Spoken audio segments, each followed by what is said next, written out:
Sino ba ang pinapakinggan mo? Hello and welcome to our gospel reflection for today. Medyo late na pero still February 6, 2026, and ang gospel natin for today is about si King Herod na sinabi niya na hilingin nung sumasayaw yung kahit na ano at ibibigay niya.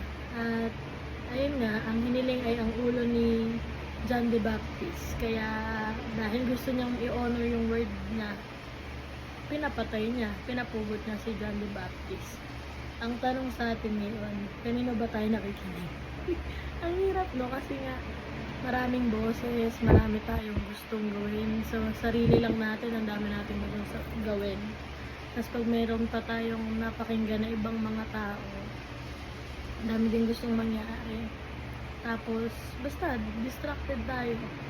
Pero, ang tanong, do we really listen kay God na may gustong sabihin din sa atin? O basta-basta na tayo nagdidesisyon sa buhay? Kahit ako ang hirap lalo pag puno ng emotions. Ang hirap makinig sa iba, ang hirap makinig sa sarili ko. Minsan hindi ko na maintindihan.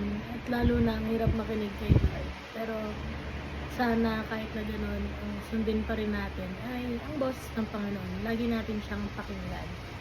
Kaya ang dasal natin for today ay, Lord, please, alisin mo yung distraction sa aming mga tenga at puso. Ang sa gayon ay napakinggan ka namin ng buo. Amen.